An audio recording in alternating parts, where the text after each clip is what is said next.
All your narrative was based on a big divide between North and South. This is the exact opposite of what I do believe in. Because I think it's feasible to make hand in hand together a common agenda. But as long as you will have people in Europe and North America saying, these people in the South are my main problem, I don't want them, they are just migrants. Or people from the South saying, in the North, you have my main problem, this is cynicism, wealthy people and a post-colonial approach, we have no chance to deliver a global agenda. And I don't see 1 second, based on your narrative and your paradigm, how we can deliver a common agenda. There is no chance to do so. The unique chance to do so is to work together with respect, refusing the oversimplification of the different parts of the world, because guess what? In South America, you have wonderful leaders, wonderful society, and the same in the North. And you have politicians who want to build precisely a new growth model and cooperation between North and South. And being in charge during the past 8 years, I spent my life to do exactly what you mentioned. And my main example is about COVID time. In COVID time, day one, probably remembers, President Ramaphosa will remember, and does remember, first month, I was invited by African Union to build a Common Action Act A in the G20. And this is precisely because in Africa, they needed vaccine, but didn't produce vaccine on their soil. They were lagging behind. Your point is right, but I want to treat it and not just being just denouncing it. And this is why we decided to make this platform in Africa. Does make sense.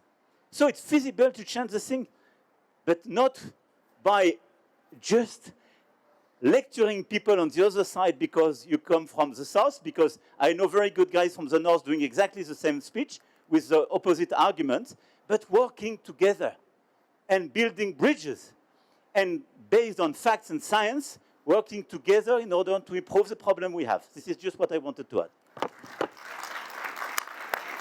I associate myself with the sentiments expressed by President Macron in this context, that this Pact for Prosperity, People and Planet is not premised on North versus South. It is not premised on prejudices that exist and driven by narratives that we all know. That was not the premise upon which we established this platform. And this platform has been driven in all its aspects in trying to find solutions.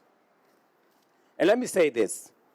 Today, we have common ground by both the people living in the global North and global South on reform of the financial institution. It is no longer a matter of those of us from developing countries. I see many, in fact, everybody who spoke today in this forum spoke about the need to reform the international financial architecture. It is no longer, when we raised it initially, we looked like madmen. But today, everybody agrees that there is something that needs to be done about the international global architecture. And Ajay Banka here already has enumerated to us what steps are being taken to address the concerns that have been put forward by this forum that is jointly between people from different shades of opinion. Secondly, let me say this. The international arena cannot solve this problem alone. We have to be realistic. There are things that must be done in domestic jurisdictions. There are things we must do in our countries. And I will explain. For example, a matter that was ably canvassed by President Lorenzo about health. It is true. There is a relationship between poverty and conflict. There is a relationship between health and development. And as a result, it's become increasingly clear to us that even in the context where global resources, global fund resources, Gavi resources are going down, we must step up domestically mobilized resources to fill the gap. This is what we have done in Kenya, for example, so that We're not just discussing about reform of the international global financial architecture. We are also discussing reform of our own domestic raising interventions so that we have resources that is available at the domestic level. Just allow me just to say this, because it's important to contextualize where we are. For example, in Kenya, even when global resources were dwindling, we stepped in with domestic raising resources. We changed the infrastructure for raising health insurance from where we had 0 point something percent and the poor were paying 10%. We agreed on a standard 2.75% for everybody to pay. What has happened? We have raised $1 billion, money that we didn't have, and we have raised it domestic, using domestic resources.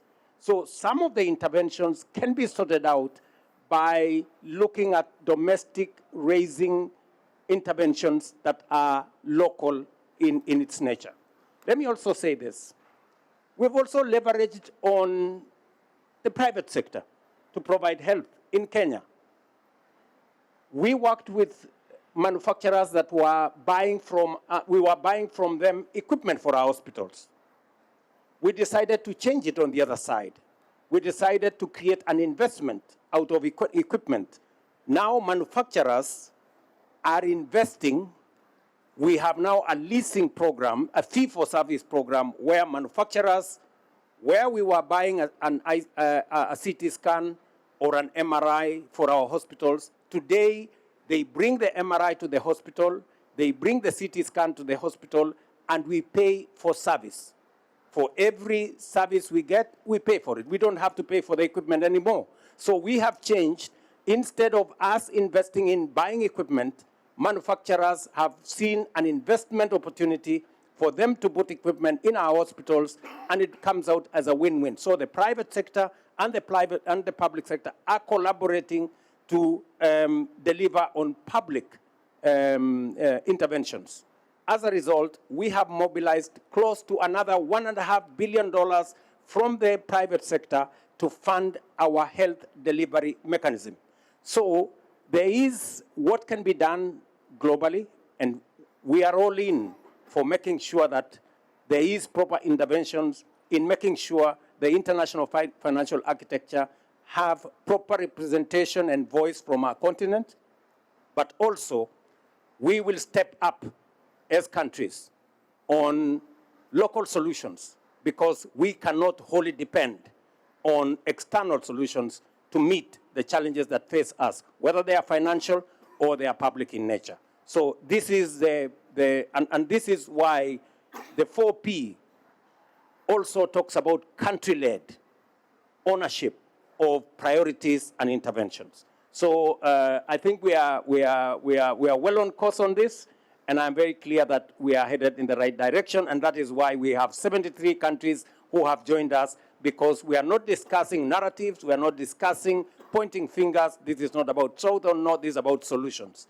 that work for all countries.